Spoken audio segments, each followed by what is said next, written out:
নমস্কার সবাইকে। আজকে রবিবারের সন্ধ্যের একটা ছোট্ট ভিডিও নিয়ে আবার চলে এলাম। আজকে মেয়ে আর আমি বেরিয়ে পড়েছি মেয়েটাকে নিয়ে একটু সন্ধ্যেবেলায়, রবিবার তো ওর আজকে এই দিনটা, রবিবারের বিকেলটা ওকে নিয়ে একটু কোথাও বেরোতে হয়, সেই জন্য আজকে ওকে নিয়ে বেরিয়ে পড়লাম। আজকে বর নেই, তাই আমি আর ওই একটু বেরোলাম। এই সামনাসামনি একটু যাচ্ছি। এই হলো শখের বাজারের পার্ক। ওকে আগে ছোটোবেলায় প্রায়ই নিয়ে আসতাম প্রতিদিন, কিন্তু এখন যেহেতু বড় হয়ে গেছে, পড়াশোনার অনেক প্রেশার, সেই জন্য আর এখন প্রতিদিন নিয়ে আসাও হয় না।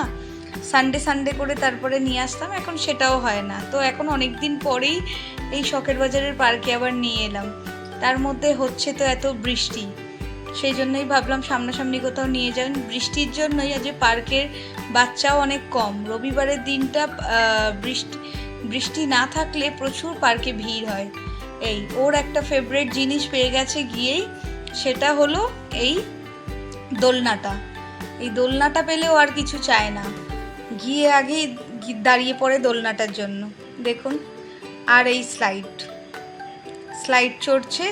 চড়বে, দোলনা চড়বে, এটাই ওর, আর কিছু চড়তে চায় না। এখানে এসে যেহেতু অনেকটা বড় হয়ে গেছে এখন, আগে যখন ছোট ছিল সবটা ঘুরে ঘুরে চড়তো, এখন বড় হয়ে যাওয়ার জন্য এই দুটো চড়বার জন্য একদম পাগল হয়ে যায়। তবুও এখনও ভয় পায়। দেখুন, একটুখানি দাঁড়িয়ে গেল, দাঁড়িয়ে গিয়ে নিজেকে প্রিপেয়ার করে তারপরে স্লাইড থেকে নামছে। এখনও ওই ভীতিটা ওর মধ্যে কাজ করে। যাই হোক, ওর চড়া হয়ে গেছে। এবারে আমরা বাড়ির দিকে যাচ্ছি, তাই দুজনে মিলে একটু হাঁটা শুরু করলাম, যে পার্কটা এক চক্কর মেরে তারপরে আমরা বাড়ির দিকে বেরোবো। তো ওইটা চক্কর মারতেই ও শুরু করে দিল, মাম্মাম আমাকে তুমি একবার কাউন্ট করো 1 to 10, আমি তার মধ্যে এক চক্কর মারবো দৌড়ে। আমি বললাম আচ্ছা ঠিক আছে।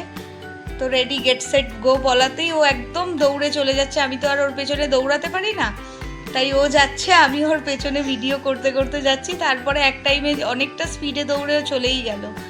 ওখান থেকে বেরিয়ে সব পার্কের বাইরেই এই পাপড়ি চাটওয়ালা দাদাটা বসে, ভীষণ ভালো পাপড়ি চাট বানায়। ও আর আমি একটা পাপড়ি চাট নিয়ে নিলাম, ওটাই খাচ্ছিলাম। খাওয়া দাওয়ার পরে ওখান থেকে বেরিয়ে আমাদের বাড়ির সামনে বাস্কেট গ্রাউন্ডের এখানে এই কাকিমার কাছে ও জেদ করেছে ওরিও কর্নেটো আইসক্রিমটা খাবে, সেটা ওনার কাছে পাওয়া গেছে, তাই আজকে সেটাই ও বেশ আনন্দ করে খাচ্ছে। ওর নাকি খুব ফেভারেট আইসক্রিম খাওয়ার পরে এবারে বাড়ির দিকে যাওয়া, যেহেতু কালকে আবার ওর কম্পিউটার পরীক্ষা শুরু হয়ে যাচ্ছে, ওই জন্য। যাই হোক, রাস্তার অবস্থা দেখুন আমাদের বাড়ির সামনে, এখানে বেহাল অবস্থা। প্রতিদিনের এই কাটা ছেঁড়া কাজ, আর বৃষ্টি হলেই জঘন্য অবস্থা হয়ে যায়। কিছু তো আর করার নেই, এই রকম রাস্তা দিয়েই গাড়ি নিয়ে আমাদের যাতায়াত করতে হয়, নিত্যদিনে যাতায়াত করতেই হয়। বৃষ্টি হলে একটু প্রবলেম হয় বেশি। যাই হোক, এই নিয়েই চলছি আমরা। এতক্ষণ ধরে ভিডিওটা দেখার জন্য অসংখ্য ধন্যবাদ। Thank you.